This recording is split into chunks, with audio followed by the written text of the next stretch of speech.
Welcome to the Live Explore podcast. If you like what you hear, please hit like and subscribe.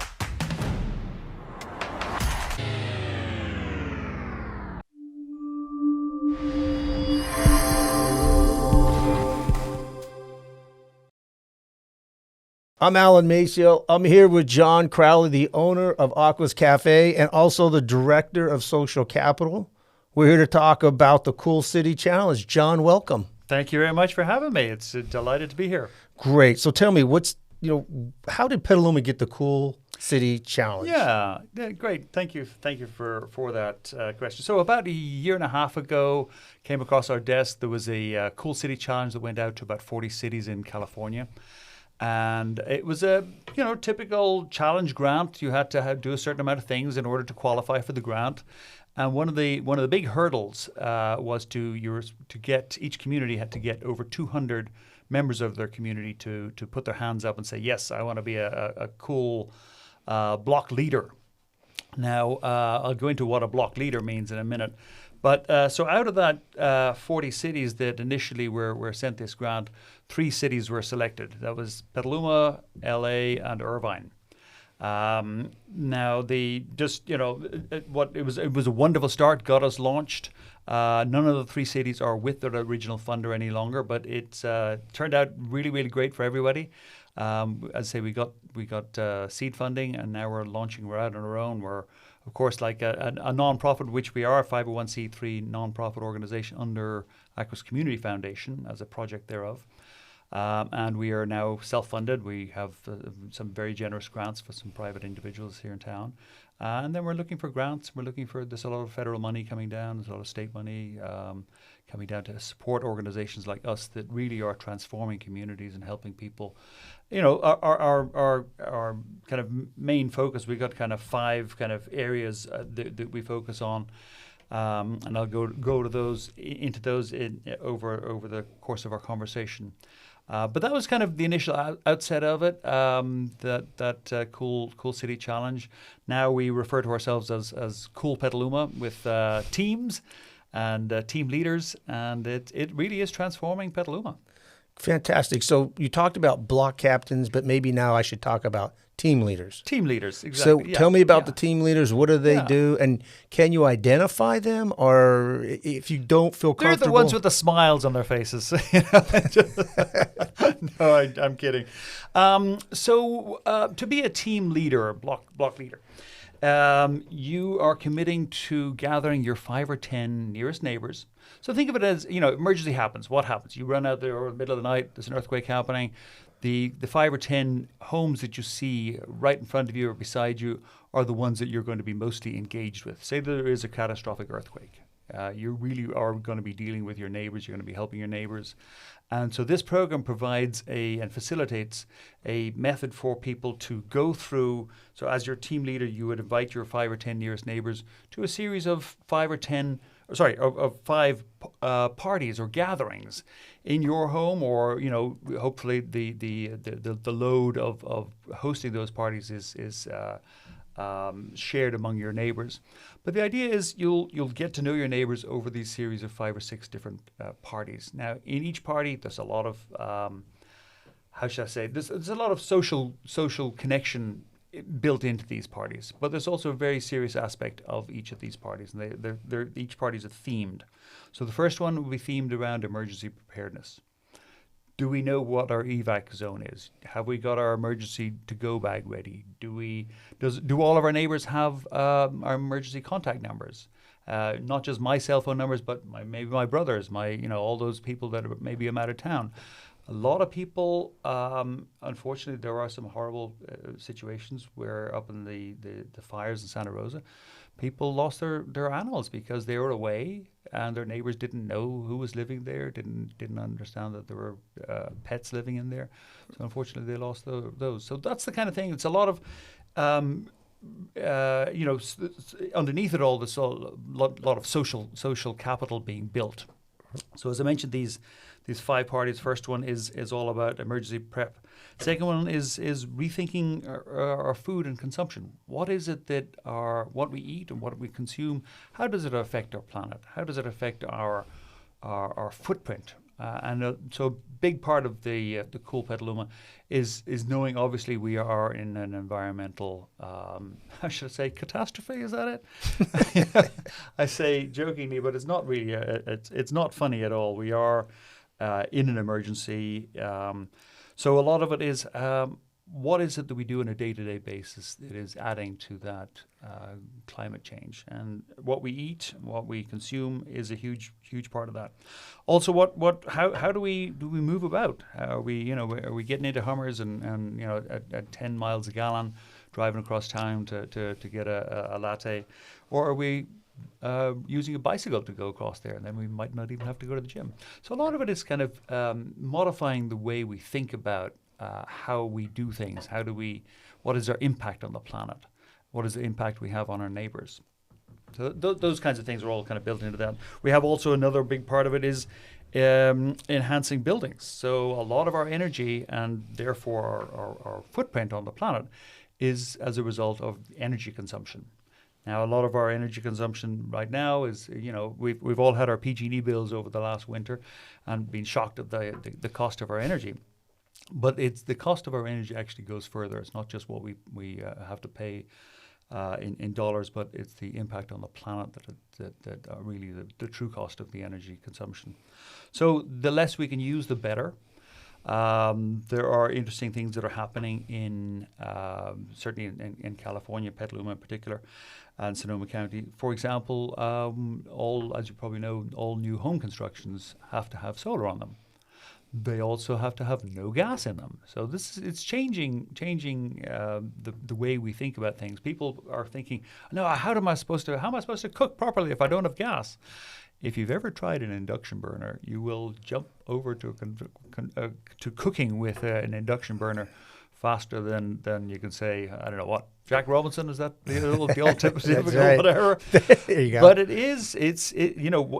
I think most of us have this memory of electric stoves from 30, 40 years ago that are these slow, basically resistors that you pass electricity through it, and it creates this red hot piece of metal in front of you that you put your saucepan on. Induction burners are completely different. As soon as you turn it off, you can put your hand on it and you won't feel there's no heat there at all. You have to have, you can't use aluminum saucepans. You have to have a special, they're just ferrous stainless steel frying pan saucepans. But it will transform your cooking styles. So those are the kinds of things that we put our attention to and help our community transform from using those old methods that do have a higher impact on our planet to newer, better things. And of course, Sonoma Clean Power is a big part of that too. Are there, the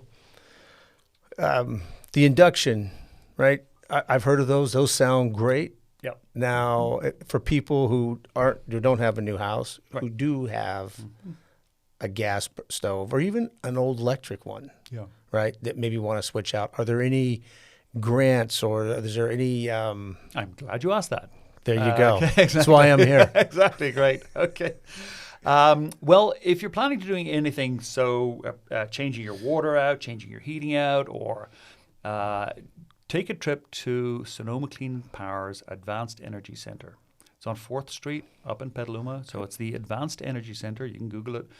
Have a conversation with them. I'd advise you to go up there because they have these models of installations from induction burners to mini splits and mini splits also might be a new term for some of your listeners. Tell them what that means. So a mini split is a new way of heating and cooling your home. So the old-fashioned traditional HVAC where you'd have one furnace burning a whole bunch of gas, heating up air, and then you'd have a fan blowing it all over your house.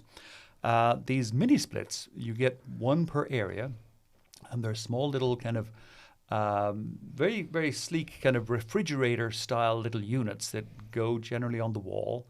Some of them are ductless, in which case they have, and some of them are ducted, but you'll have a kind of first of all, they're all electric, which is really cool. They have got a two-part system, one indoor, one outdoor. So you've got a compressor on the outside, and you've got an anti-compressor on the inside, and that's what heats and cools your home. and they're super efficient. So if you are out there and you need a new heating system, look at those mini splits. Do not, and in fact, in a while you won't be allowed. I was just reading this morning that 2027, I think, in the Bay Area, if your water heater needs replacing, you must replace it with an electric heat exchanging water heater. Tankless. Tankless. No, not tankless. So there are these heating systems. You probably might not even notice from the outside. Our typical, our big kind of, I guess, the barrel-shaped thing that we have in our garage that heats our water, and underneath it you can see the little pilot light burning. Yeah. It's basically the same thing as the old-fashioned heating system. It burns gas in order to heat your water. The new method is a kind of like a reverse refrigerator, in that it uses. I mean, I'm not going to get too technical here, mainly because I don't know that I can't get very technical. But it's like a reverse refrigerator that will take the heat out of the air and put it into your water. So it's an electric. They're called heat exchanging water heaters. And it's, again, in all these electric homes that are being built at the moment, that's what they have. They don't have gas. They must heat their water using these new systems. So that's the kind of direction we're going. So if you do need, again, if you think you might need a new water heater at the moment, now is the time to start getting prepared. Don't wait till you've got water all over your floor or it bursts or something like that. Go and do some research now. Advanced Energy Set are great. They will give you, for example, if you install an induction stovetop, they'll give you $500, and they'll give you a whole set of stovetop saucepans and frying pans to cook with it.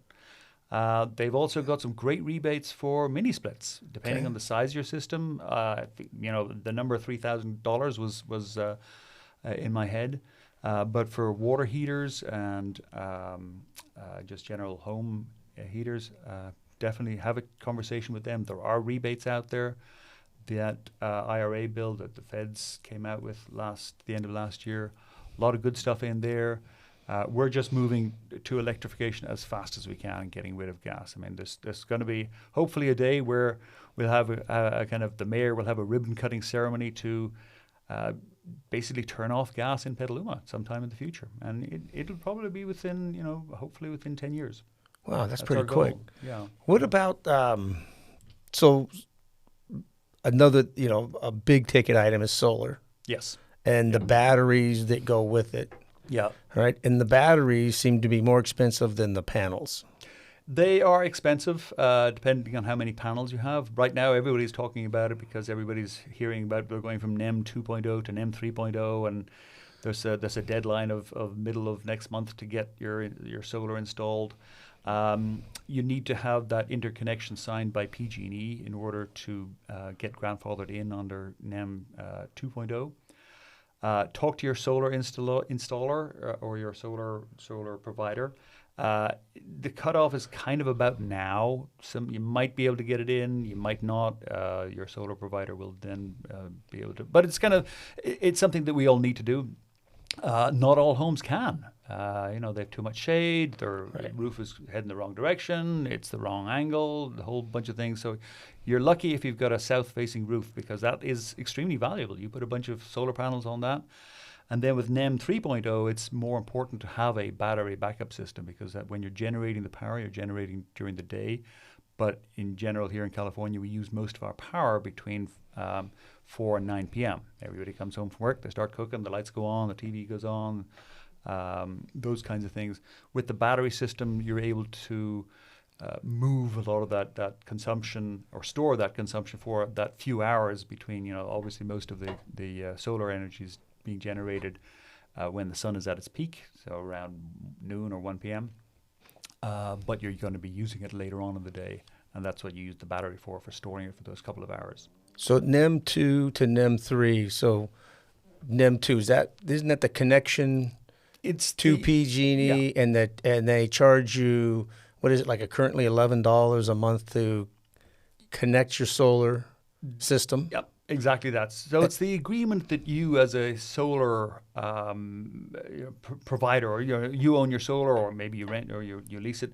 But it's the connection, it's the understanding and the agreement of who pays who what. So if you're generating energy and you're giving it to PG&E, how much are they going to give you for it? Are they going to give you a 1-for-1 for it? Generally, they don't give you a 1-for-1 for it, as we all know. They'll take it. They'll pay you. You know, at the end of the year, what people have is this true-up statement, and that basically it's an accounting term for how much energy did you give PG&E, and then how much did you take back from PG&E. And if it's exactly dead on equal, well, then nobody owes anybody anything. But generally, one party will owe the other party because you'll never get it exact. So that makes sense? Yeah. So, but, like the $11 fee, do you know what that when it goes NEM 3, do you know what the new connection fee will be?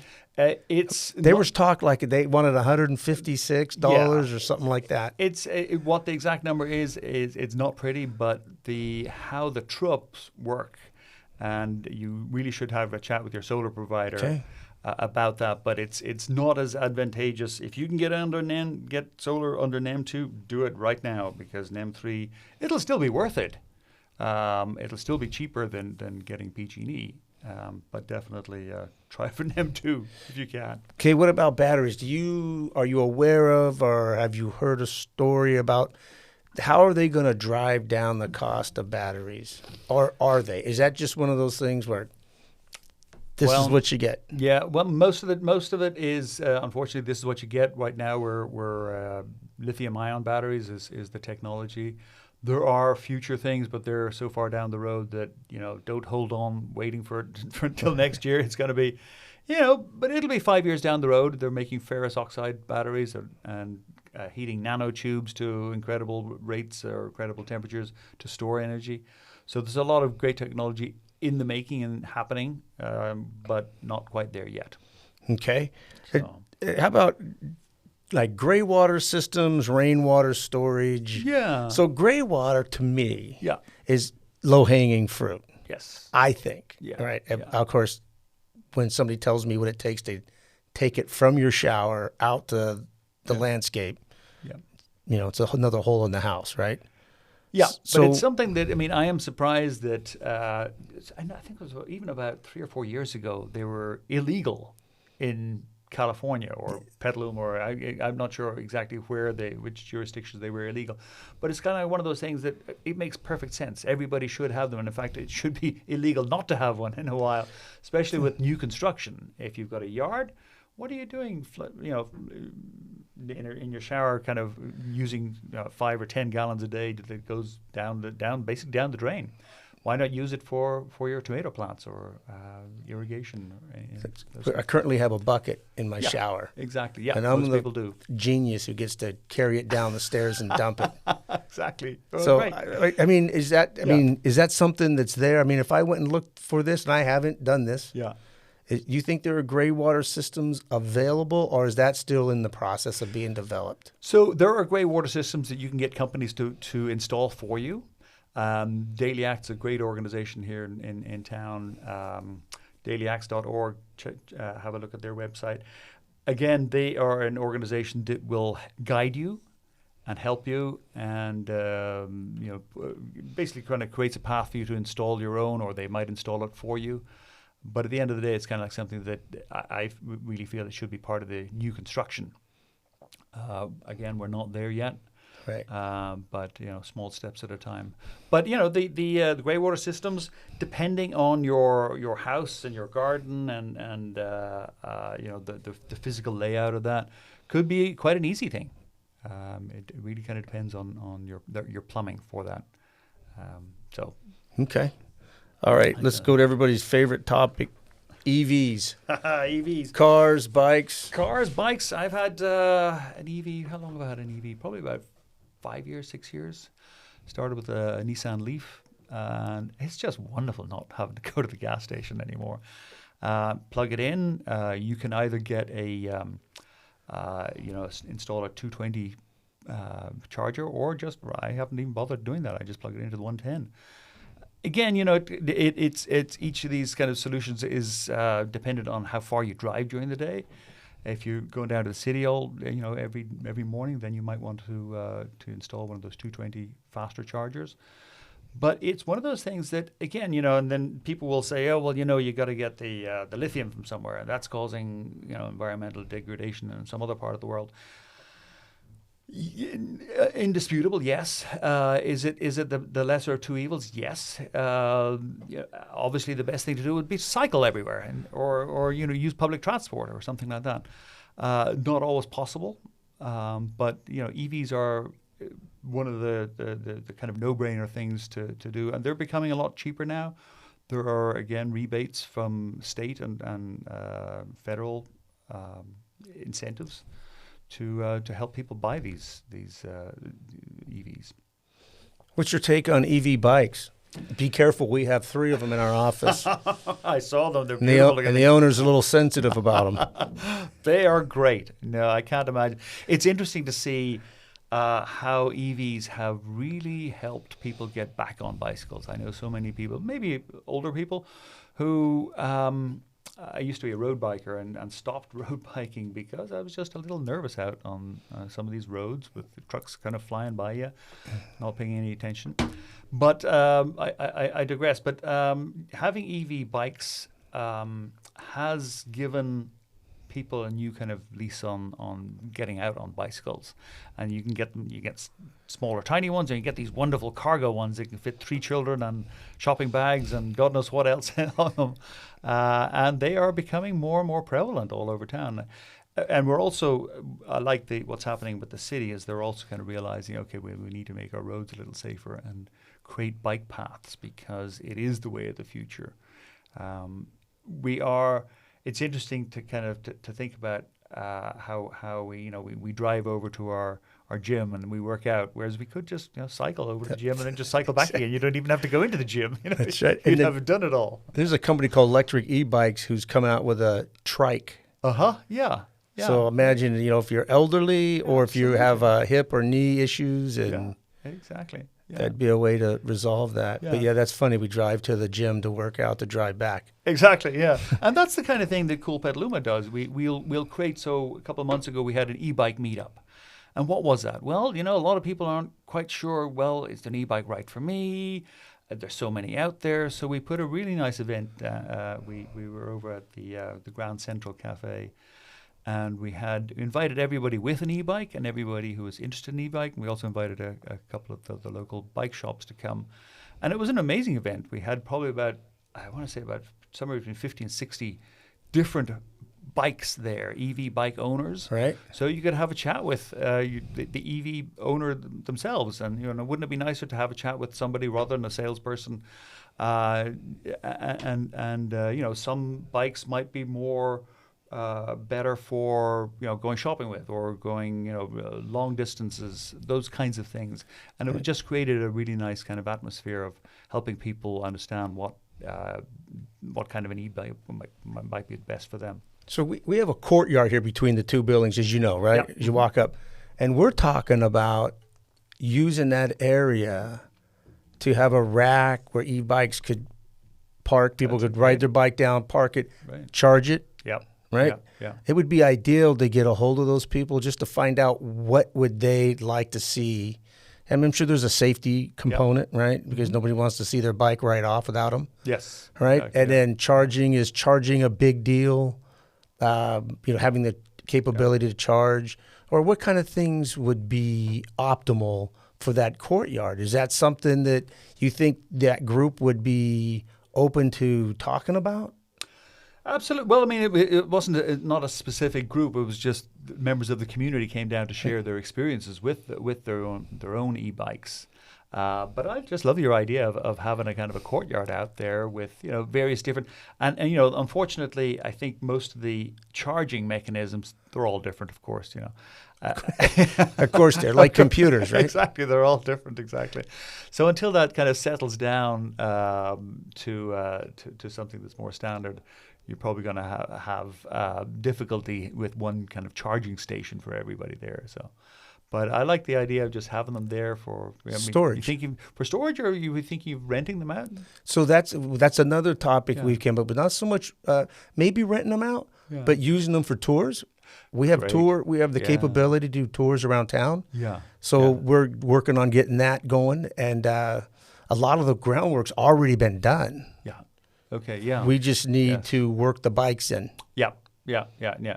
It's a great way to visit our beautiful town on a bicycle, and you get a whole different experience of wandering around our town outside rather than kind of in a car and encapsulated in a car. No, it's during the if we have something to do downtown, right? Like maybe it's go to the bank that's on the other side of Washington. Yeah. Just take the bike down there. Yes. And if you get into those hills, Oh yeah. right, and this might be a little tougher than me, you just use your thumb. Exactly. Get up the hill. So they're fantastic to have around, and it's it's a part of our brand here. Yes. Live Exactly. better, explore more. So Yeah. that's ideal for us. But we Yes. would love to maybe somehow work out a way to talk to these people just to see what else we could put here. We'll have you down. This is something we will probably do. In fact, I know we definitely will do it again, probably in end of spring, early summer. We'll have another e-bike meetup. We're hoping to have an expo with all of these kind of 5 or 6 different focuses. The end of May, we'll let you know exactly the date. Perfect. on that, We'd love but that. Definitely, I'd love you to be part of that. That'd be Anybody- fantastic. Yeah, yeah. Okay, so how many people in the if this So yeah, roughly how many give us some citizens? numbers. Just Okay, yeah. curious. So when this thing first got launched, we had over, I think it was nearly 250, nearly 300 people put their hand up and say, yes, I want to be part of this. A lot of it is, we all know we need to do something. What are we doing? I mean, are we going to recycle or separately? Are we going to? No, it's much better to do these things together with our neighbors, with some advice from our neighbors. Everybody has a neighbor up the street that has solar. Why not have a conversation with that person? A lot of it is so yeah. Back to some numbers. So right now we have trained. So everybody put as I say nearly 250, 300 people put their hands up. We have trained so far. Where are my numbers here? We've trained approaching 200 people as leaders. And right now we've got about 150 active blocks that have gone through this series, this program. And it is, the interesting kind of thing that really kind of excites me about it, this program, is that when people have gone through it, or even kind of halfway through, underlying throughout this program, we've tried to weave in fun and we've tried to weave in connection. What people get out of this is it's not the to-go bag that they've got ready, or the evac zone that they've prepared, or even the solar that they've got on the roof. Yes, they're all wonderful things, but it's really that sense of community and the sense of belonging that has changed. We are, and I tell this story many times actually. When we first moved to the United States, we actually were in a house up on Walnut Street here in Petaluma, and we were there about 10 days. And we got a knock on the door, and Helen, our neighbor from 3 or 4 doors down, she was 92 at the time. This was 1993. She had been born in Ohio in 1901. She had been through the Dust Bowl and the Depression, and she understood and valued that sense of community. And she knocked on our door and brought us an angel food cake with cream and strawberries and said, welcome to the neighborhood. Nice. And that single kind of act of kindness transformed my experience of where I lived, and actually my experience of one of my first impressions of America.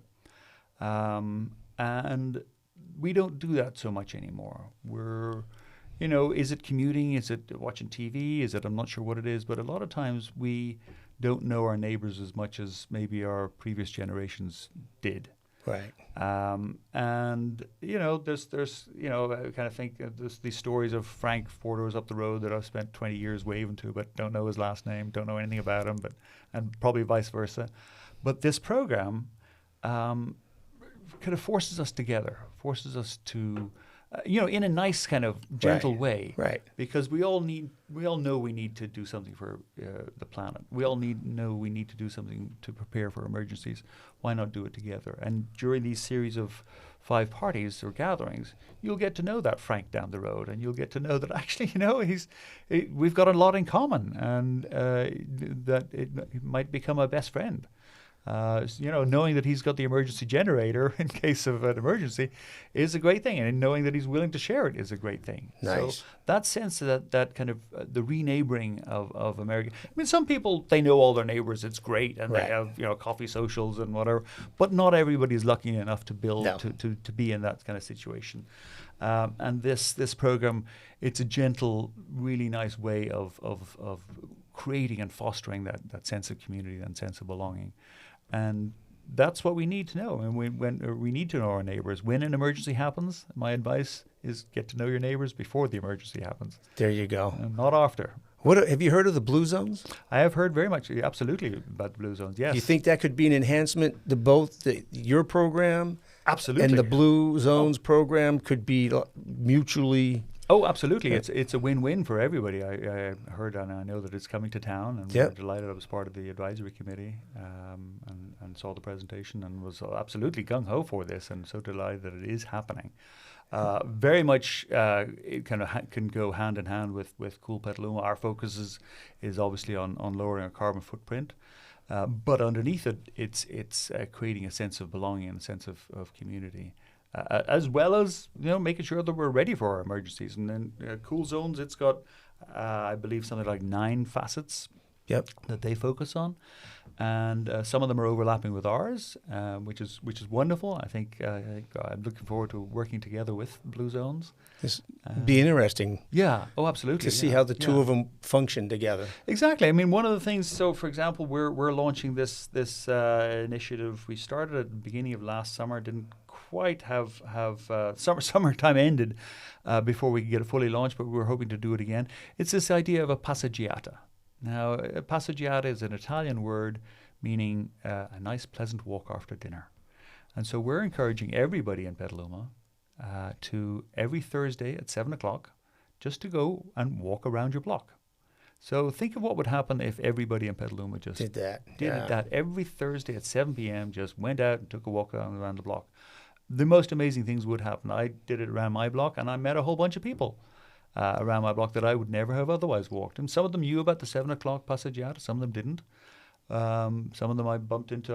Did an extended walk and bumped into other block leaders in my neighborhood. And even just that kind of short 2-minute to 5-minute conversation of, oh, you live here, and it again gives us a sense of community, a sense of belonging. And so those kinds of things are you might not think that, well, it's how is that lowering our carbon footprint? How is that? But it's getting us ready for emergencies, knowing your neighbors, those kinds of things, Right. and the underlying sense of community is really something that is extremely valuable. And that's why you're in real estate. You know why Petaluma, it comes up in conversations many times. Certainly with customers that I have at Aquas Cafe, they have moved here to Petaluma for that very reason, because of the sense of community that we have here. Right. And it is palpable and it's valuable. And that's what I mean about this, the whole idea of social capital. Social capital is that intangible kind of sense of trust that you might have, or sense in a community that people have with people they don't necessarily know. It's also kind of how much civic engagement is there? Are we part of our local government? Or do we join our PTAs? Do we, do people go to the libraries? Do people go out to restaurants and meet each other? Or and that sense of community, it translates pretty much one-to-one to real capital. Well, why do people want to live in Petaluma? Well, they want to live here because it has a great community. Great schools, great, restaurants and things to do. Yeah. But it's that feeling that people have here, that friendliness and that warmth that people just seem to have for strangers, and that people recognize and want a part of, and that's why they're coming here. Yeah, I couldn't agree with you more. We have a fantastic downtown in the community. Clearly, we've had our fair share of issues, fires, right? Yeah. And people jump right into action. Oh, absolutely. Yeah. Yeah. I remember Aquas Cafe I was actually, I'm talking about the fires of 2017. I was actually away the the weekend they started.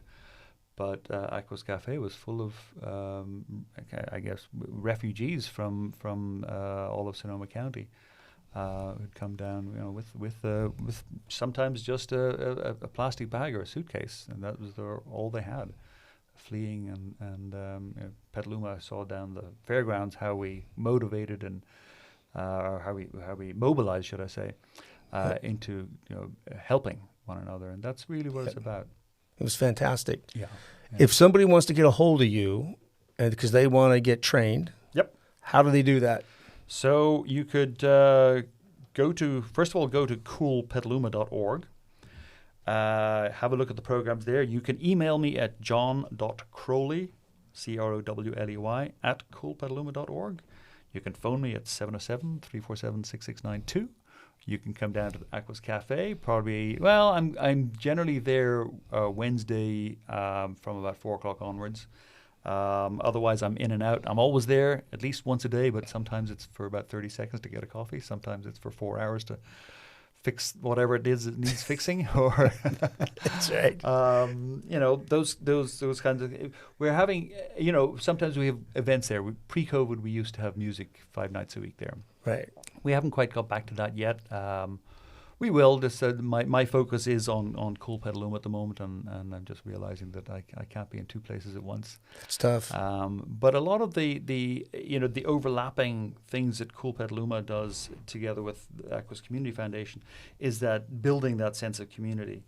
And why I'm kind of talking about that now is because, for example, this Friday, 24th, we have got a gathering called Shrinks with Drinks. And that's kind of what we do. We gather people together to so that they may have conversations, so that they may form relationships, so that they build trust, so that they enhance our social capital. So we have this event that happens probably once every 6 months, where we host a gathering of all the therapists, coaches, anybody who's a therapist or social worker, so that they may meet each other. Last month we had film professionals. Gather all the film professionals in Petaluma, get them to get to know each other. In about 2 months' time, we're going to be doing all the nonprofits in town. Get all the people who are involved in nonprofits. Get them to have a conversation. We do a thing called it's basically like speed networking. I'll get on the microphone and invite everybody to get into groups of 3 people, and you've got 1 minute and 30 seconds to tell the 2 other people what it is about yourself, why is it that you're here in the room. So if you're a film professional, you talk about your screenwriting or whatever other aspect. If you're there for the Shrinks and Drinks, you talk about the services you provide for the community. And out of that again comes relationships and comes friendships and could be jobs, could be who knows what it is, but without that initial conversation, nothing exists. Right. You may not know that person ever. Exactly. Yeah. Perfect. So that's kind of what Cool Petaluma, why Cool Petaluma was such a kind of a no-brainer of a thing for Aqua's Community Foundation to have as a project. Well, I thank you, John, for coming on and telling us about it. I appreciate it. Absolutely. One more time, it's Cool. What's the website? It's COOL Petaluma, coolpetaluma.org. And we've got a training session happening at the end of April. We've got an info session happening at the beginning of April. Just go there, sign up, and be ready to be transformed. Perfect. Thank you very much. Thank you, Didan. All right. Nice to be here.